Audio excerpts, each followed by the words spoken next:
aujourd'hui, je vais vous parler donc de droits fondamentaux durables dans un environnement viridien, donc vert, technoprogressiste, et les perspectives longévitistes. Et je vais commencer, ça va être moins philosophique que d'autres exposés que j'ai entendus, ça va être beaucoup plus pratique, et je vais commencer par quelques faits. Donc, nous détruisons notre environnement depuis toujours, en fait. Toujours, c'est-à-dire probablement même avant d'être devenus humains, puisque nous avons peut-être mis fin à l'existence, par exemple, de l'homme de Néandertal. Et en tout cas, ce qui est presque certain, c'est que nous avons mis fin à une bonne partie de la faune australienne il y a plus de 20 000 ans. Et ce qui est totalement certain, c'est que nous avons commencé la pollution au plomb et aux diverses substances depuis l'Empire romain. Donc, on peut le retrouver dans les couches de glace du Groenland. Alors, il y a des domaines où le pire semble derrière nous. Hiver nucléaire, parce qu'on ne parle plus guère des risques nucléaires, mais en fait, ils sont toujours là, les risques. Le printemps silencieux, donc l'idée dans les années 60 que nous pourrions être dans une situation sans oiseaux, sans insectes, mais là je vais y revenir parce que pour moi c'est un problème extrêmement important, non abordé. La disparition de la couche d'ozone, ça va beaucoup mieux. Les pluies acides, ça va beaucoup mieux, tellement qu'on n'en parle plus. La bombe population, donc la question de la surpopulation, là les gens en parlent encore beaucoup sans se rendre compte qu'en fait nous sommes plutôt dans une période de dépopulation à l'exception de l'Afrique subsaharienne. Donc jusqu'ici tout va bien, vous connaissez peut-être la blague, hein, de l'homme qui tombe du 45e étage et au 10e tout va toujours bien. Ok, donc parce qu'il y a aussi des choses qui vont plus mal que jamais. On utilise plus d'énergie fossile que jamais dans l'histoire de l'humanité. On produit plus de gaz à effet de serre, même si là la prise de conscience est large. Et il y a probablement plus de pertes, j'ai oublié le mot perte, de biodiversité que jamais. Alors moi je voudrais parler ici de ce qui est probablement le plus préoccupant et en fait qui a fait l'objet de très peu de discussions. Je pense que jusqu'ici, on n'en a pas parlé aujourd'hui, mais je n'ai pas eu le temps de tout écouter parce que j'étais à une autre conférence en même temps. Donc c'est ce que parfois, j'aime bien la petite expression insectagadon, dans la disparition des insectes, je vais y revenir. Bon, il y a aussi bien sûr la question du réchauffement global, mais ça, je ne suis pas le seul à en parler. Les risques de cocktails toxiques, donc des substances se mettent ensemble et détruisent, ou en tout cas endommagent considérablement notre santé. Et puis il y a aussi, mais là je n'aurai pas le temps aujourd'hui, mais les autres risques qui pourraient mettre fin à l'histoire de l'humanité, donc à celle aussi des générations futures, dont ce qu'on appelle en anglais les unknown unknowns, les choses auxquelles on n'a même pas encore songé, imaginé qu'ils existaient. Alors, je veux quelques mots sur la disparition des insectes, parce que c'est quelque chose d'extrêmement peu connu et qui pourtant est extrêmement important pour les générations futures et pour nous-mêmes, pour la question de la santé. On ne sait pas exactement ce qui se passe, mais on sait que 75% de la biomasse des insectes volants dans les zones protégées allemandes a disparu en quelques décennies, que 40% des espèces d'insectes sont menacées d'extinction, que c'est un phénomène global très fort qui se passe même dans les endroits protégés, comme je viens de le dire, et sans cause claire. C'est vraiment probablement la question, enfin, de mon point de vue, la question environnementale fondamentale non abordée aujourd'hui.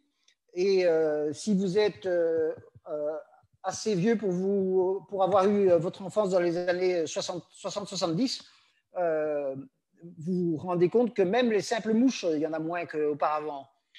Que ce n'est pas un manque d'espace comme les grands animaux, puisque les insectes se débrouillent bien dans les environnements, on va dire, humanisés. Donc, est-ce que c'est des unknowns, des choses qu'on ne sait pas? Par le passé, il y a eu toute la controverse, enfin toutes les améliorations en ce qui concerne le DTT et d'autres insecticides toxiques. Donc, ça n'est pas cette question-là, puisque la situation s'aggrave encore. Il y a une amélioration des législations protectrices de l'environnement. Il y a des nouveaux produits, mais normalement, qui sont testés. Donc, qu'est-ce qui se passe? Les causes possibles, donc, je le redis, c'est des nouveaux pesticides qui auraient des effets non perçus encore. La perte d'espace naturel, j'ai dit, mais en fait, non, c'est pas tellement. Les espèces invasives qui détruisent d'autres espèces d'insectes, et peut-être même si pour pour beaucoup de technoprogressistes, c'est de l'ordre du fantasme, mais en tout cas, la question des radiations, des ondes, ça, c'est quelque chose dont l'importance est nouvelle. Donc, voilà, pour ceux qui ont fait des tentatives de tout expliquer, quelles sont les causes, vous voyez là une sorte enfin, un graphique en fromage de tout ce qui est cause envisageable, mais la réponse aussi courte à qu'est-ce qui se passe, c'est on ne sait pas. On ne sait quand même pas exactement ce qui se passe aujourd'hui. Et encore une fois, pour la santé particulièrement, c'est nécessaire. Les ébauches de solutions qu'on pourrait avoir, c'est plus de mesures, notamment grâce à l'ADN. Et ça, je pense que c'était une des choses qui manquait un peu dans les exposés d'aujourd'hui. Par exemple, j'ai entendu dire quelqu'un, c'est évident qu'on est dans une période de réchauffement climatique. Oui, c'est évident parce qu'on a des instruments de mesure qui sont rendus possibles par les progrès technologiques, sinon on n'en saurait rien du tout. Parce que les catastrophes environnementales ont existé de tout temps et étaient même par le passé nettement plus, causaient beaucoup plus de décès qu'aujourd'hui, aussi grâce aux progrès technologiques. Donc il faut savoir qu'il y a eu des inondations en Chine, par exemple, où il y avait des centaines de milliers de morts. Hein. Tandis qu'ici, 300 morts en Allemagne, c'est grave, 100 morts en Belgique, c'est grave, mais ça n'a rien à voir au point de vue.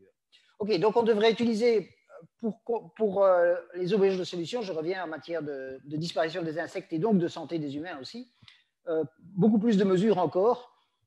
Au point de vue de tout ce qui est ADN, on progresse considérablement. Évidemment, utiliser l'intelligence artificielle et aussi, j'en profite pour dire, pourquoi est-ce que c'est particulièrement important de l'utiliser dans le domaine de la longévité, de la santé, de l'examen du vivant? Eh bien parce que dans ce domaine-là, on peut avoir comme priorité claire pour le développement de cette intelligence artificielle tout ce qui favorise la résilience de l'humain. Tandis que dans les autres domaines commerciaux, scientifiques, de sciences, on va dire, dites dures, dans les autres domaines, il y a toujours des risques de dérapage, à mon avis, plus importants que si on se concentre sur la question de la santé. On pourrait utiliser la directive REACH, dont vous avez probablement déjà entendu parler, qui est la directive qui oblige en droit européen à examiner les effets toxiques normalement de toutes les substances nouvelles, mais on les examine sur les effets pour les humains, on les examine uniquement pour les effets négatifs, alors qu'il faudrait aussi voir ce qu'il y a de positif, et on ne les examine pas sur les arthropodes de manière systématique, et donc, encore une fois, donc rechercher les liens santé entre insectes et humains. Alors, quels sont les grands principes, les grandes idées pour on va dire, une politique, des perspectives viridiennes d'environnement durable? Ben, le premier, c'est énergie renouvelable. Là, je pourrais en parler des heures, mais je ne vais pas le faire parce que je suis à 8 minutes passées. Le deuxième, c'est les 3 R, réutiliser, réparer et recycler. Ces deux choses-là, on peut dire que c'est déjà globalement accepté. Le troisième, déjà beaucoup moins, sauf dans les textes, mais en pratique beaucoup moins. C'est tout le principe de recherche collective et encore moins le principe de réflexion et décision collective. Alors, ça signifie simultanément une décroissance radicale, mais aussi une abondance radicale. Une décroissance radicale des biens et objets et ressources qui ne sont pas renouvelables et une abondance radicale de la mise à disposition de tout ce qui est réutilisable, dont notamment, enfin c'est pas au sens strict réutilisable, mais dont notamment l'énergie solaire, l'énergie éolienne, l'énergie marémotrice, l'énergie hydraulique, qui d'ailleurs sont toutes issues in fine de l'énergie solaire, qui n'est pas au sens strict renouvelable sans limitation de durée, mais qui nous est assuré pour environ 1 milliard d'années, ce qui permet de quand même voir venir.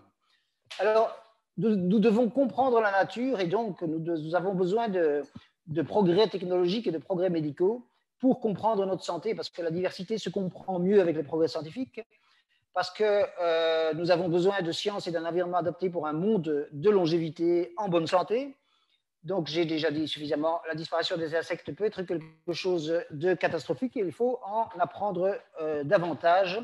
Et maintenant, je passe à la longévité radicale et les droits environnementaux fondamentaux plus sur, on va dire, les aspects argumentation rapidement.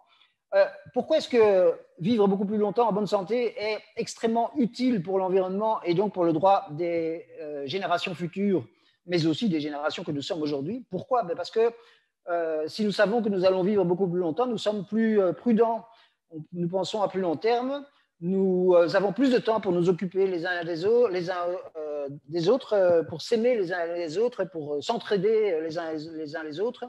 Et parce qu'un environnement sain est bien sûr nécessaire à un corps sain. Et donc, c'est dans les deux sens. Un corps sain ne se conçoit pas sans un environnement durable et un environnement durable ne se conçoit pas sans une bonne santé. Donc, en vivant mieux plus longtemps, nous changeons nous-mêmes. Nous devenons aussi beaucoup moins violents dans un monde dans lequel la capacité à se détruire les uns les autres à cause des progrès technologiques se poursuit chaque jour. C'est ce qu'on appelle parfois la démocratisation de la violence, ou alors, par une petite phrase amusante, enfin comique, mais pas comique, j'aimais bien le quotient intellectuel nécessaire pour détruire l'humanité diminue d'1% chaque année. Donc, pour devenir plus prudent et moins violent, pour être capable de plus d'empathie et de solidarité, un des meilleurs moyens, c'est de vivre plus longtemps. Alors, nous pouvons améliorer les droits extrêmement rapidement, parce que la leçon, pour moi, la leçon numéro 1 de la Covid-19, c'est la vie des personnes les plus fragiles, les plus âgées, n'a jamais été aussi précieuse. Et donc, contrairement à ceux qui disent nous vivons dans un système de plus en plus capitaliste et de moins en moins préoccupé des autres, c'est pour moi la leçon numéro 1 de la Covid-19. On s'est préoccupé de vieux en mauvaise santé, issus un peu plus, mais ça c'est avec des nuances, des milieux défavorisés, et qui n'avaient aucun intérêt économique, aucun intérêt économique. Dans un pays comme la Belgique, au début, plus de la moitié des décès, ou la moitié des décès à peu près, étaient dans ce que vous appelez les EHPAD, des maisons de retraite, puisque moi je suis belge. Donc, aucun intérêt économique, bien au contraire. Si vraiment il y avait eu et ce n'est pas des gens qui achètent des choses sur Amazon, sauf quand j'achète quelque chose pour mon père, qui est en maison de retraite. Donc, il y a eu, en fait, pas plus d'électricité utilisée, mais plutôt moins, avec une vie totalement en ligne, ce qui a été assez surprenant. Il y a eu de l'argent, de la mobilisation des scientifiques, donc encore une fois, pour se préoccuper des gens les plus âgés principalement, même si au début on ne s'en rendait pas compte, avec des bons résultats, mais avec un échec des objectifs de ce qu'on pourrait appeler l'open science. Donc il y a des raisons d'espérer, on a plus de conscience des choses qui vont mal que jamais, on a plus de données que jamais. Il ne s'agit en fait que de réparer consciemment ce que nous avons abîmé de manière accidentelle. Il y a des raisons de désespérer, insectes, disparition de la biodiversité dans les autres domaines aussi, des productions dont on ne connaît pas encore les effets, mais il y a surtout des raisons de ne pas savoir. Et ça, je voudrais encore, même si j'ai déjà dépassé les 13 minutes, mais ça ne va pas faire plus que 60 secondes en plus, je crois. Attention à deux choses qu'on retrouve en quantité énorme pour le moment. D'une part, le côté greenwashing, donc toutes les grosses sociétés informatiques vous disent nous allons devenir, comment dire, nous n'allons plus produire de gaz à effet de serre, etc. Parfois, c'est peut-être vrai, parfois faux, mais en tout cas, la quantité, même un producteur de charbon pourra vous dire que c'est écologique ce qu'il fait. Donc, la greenwashing est immense, mais le doomwashing est aussi immense. Quand vous vous rendez compte que dans un pays comme la Belgique, la majorité des jeunes citoyens sont convaincus que leur vie sera moins bonne et que le réchauffement climatique va avoir des influences désastreuses sur eux, c'est vraiment une erreur. C'est une erreur même par rapport à ce que dit le GIEC dans ses projections les pires. C'est uniquement dans un cas d'effet boule de neige que là, il pourrait se passer des choses catastrophiques, mais sinon, la majorité des Pays-Bas sont, non pas la majorité, mais 30% à peu près de la superficie des Pays-Bas sont sous eau. Donc, vous voyez, ils se débrouillent très bien avec ça. Et la dernière raison de ne pas savoir, c'est que nous avons le nez sur les guidons, le nez sur le guidon des tendances dites exponentielles, qui ne sont peut-être pas, et ça rend les choses très difficiles pour comprendre, mais aussi les caricatures très faciles. Donc, je voulais dire, je commence souvent mes exposés par ça. Aujourd'hui, c'est le plus beau jour de l'humanité, mais aujourd'hui, c'est aussi le jour le plus dangereux de l'histoire de l'humanité. Alors aujourd'hui, c'est aussi le jour le plus interconnecté et interdépendant de l'histoire de l'humanité. Et ça, je pense que c'est une dimension du transhumanisme du transhumanisme et des progrès technologiques qui est une bonne dimension. Parfois, j'entends des gens dire ah oui, mais nous devenons de plus en plus dépendants les uns des autres. Mais tant mieux dans un monde dans lequel il y a des risques, tant mieux si nous sommes tous, on va dire, condamnés à nous entraider. Et en passant, mais c'est pour un autre débat, aujourd'hui, c'est également le jour le plus bureaucratique de l'histoire de l'humanité. C'est incroyable combien les choses sont devenues complexes parce que nous les rendons complexes. Voilà, si vous voulez en savoir plus, vous avez là les sites internet principaux pour les questions de longévité, les organisations principales aussi. Et si vous n'êtes pas d'accord avec moi, vous êtes les bienvenus pour envoyer un email, mais vous pouvez même le faire si vous êtes d'accord, mais ce n'est pas obligatoire. Voilà.